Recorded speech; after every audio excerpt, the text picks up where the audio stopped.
करने लगे। देखते ही देखते भगवान के धाम को चले गए, शरीर छोड़ दिया। उनको इच्छा मृत्यु का वरदान है, वो कभी भी जा सकते हैं, लेकिन जाने से पहले उनका विचार है मैं भगवान का दर्शन करके जाऊं। तो भगवान का दर्शन किया और जाएगा क्या, आत्मा परमात्मा में मिल जाती है। उनके शरीर से वो दिव्य ज्योति निकली, वो आत्मा निकली और परमात्मा में विलीन हो गई और भगवत कृपा उनको प्राप्त हो गई। बोलो शंकर भगवान की। यह है छठी भक्ति प्यारे। सातवीं भक्ति है वंदन। और वंदन कैसा, यहाँ भगवान का वंदन करने के लिए, पूजा करने के लिए कई बार हमें बड़ी परीक्षाओं से गुजरना पड़ता है, परीक्षा देनी पड़ती है। एक बार का वर्णन कि भाई एक जमुनादास नाम के भक्त हुए, जमुनादास नाम के भक्त तो बाजार में चले गए, आज शिव जी की पूजा करनी है, फूल नहीं मिल रहे। आजकल तो फूल काफी है ना, एक मौसम थोड़ा ऐसी आती है पीछे जब फूलों का भाव हो जाता है, फूल नहीं मिल रहे थे और आज पूजा करनी है, फूल लाने हैं तो शिव जी के लिए फूल चढ़ाना है। तो चले गए जहां पर फूल बेचने वाला था, उसके पास अब एक ही फूल बचा था, बहुत बड़ा फूल था, सुंदर फूल था।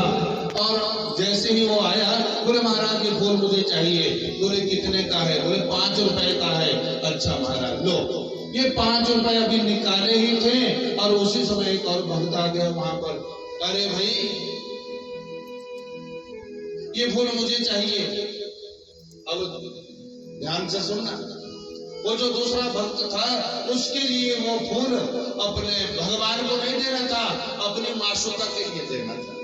वो किसी से प्रेम करता था तो उसके लिए फूल चाहिए था। फूल एक था और पूछा कितने का फूल? बोले फूल तो बिक गया भाई, फूल की कीमत 5 रुपए है। ये इन भक्त ने ले लिया, इन्हें बाबा के मंदिर में जाना है, शिव जी के ऊपर चढ़ाना है। अरे महाराज 5 रुपए, ये लो मेरे से 10 रुपए, ये फूल मुझे दो। अब भक्त जमुनादास ने सोचा एक ही फूल है, यहाँ तो टक्कर हो गई। तो जमुनादास ने कहा मैं 20 रुपए दूंगा। अब वो दूसरा भक्त कहता मैं 40 रुपए दूंगा। अब बोली लग गई उस फूल की तो प्यारे, और बोली लगते लगते फूल की कीमत 1 लाख रुपए में पहुंच गई। 5 रुपए का फूल 1 लाख रुपए कीमत हो गई। और 1 लाख रुपए की बोली जब लग गई तो उस समय क्या हुआ, जिसे वो अपनी माशुका के लिए फूल ले जाना था, उसने सोचा अरे 1 लाख में तो कितनी माशुकाएं मिल जाएंगी, छोड़ो उस फूल को करे। ऐसा विचार उत्पन्न हुआ, फूल छोड़ दिया। लेकिन वो भक्त जो भगवान के लिए, जिसने अपना सर्वस्व लुटा दिया, अपनी सारी प्रॉपर्टी जगह जमीन सब बेच दी एक फूल के लिए, और उस फूल को लेकर के आया, बाबा के पास चढ़ा दिया, बाबा की पूजा की, आंखों से अश्रुपात होने लगा और भगवान ने बता दिया अरे तूने जिस कीमत से ये फूल चढ़ाया है ना, मैं तुम्हारे इस फूल के वजन को, भार को सहन नहीं कर सकता। और वो फूल भगवान सहन नहीं कर पाए, झुका दिया, गिर गया और आशीर्वाद दे दिया उस भगत के लिए। ये फूल नहीं, आज अपनी प्रॉपर्टी को बेच करके अपनी भक्ति और श्रद्धा को प्रकट किया है।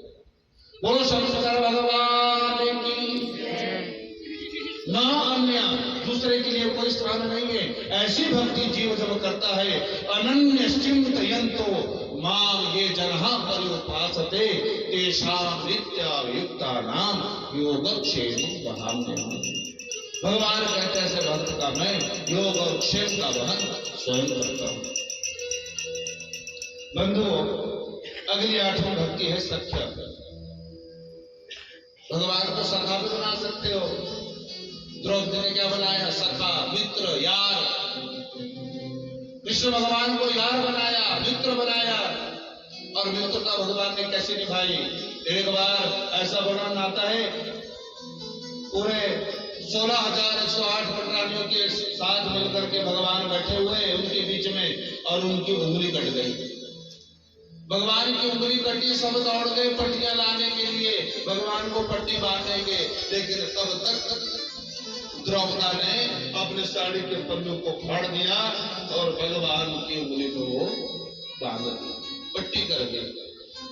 भगवान कहते हो किसी का ऋण नहीं रखते, उसमें 99,99,99,999 धागे थे। भगवान कहते हैं एक एक धागे के बदले में एक एक साड़ी दूंगा। समय आया, भरी सभा के बीच में जब नग्न किया जा रहा था,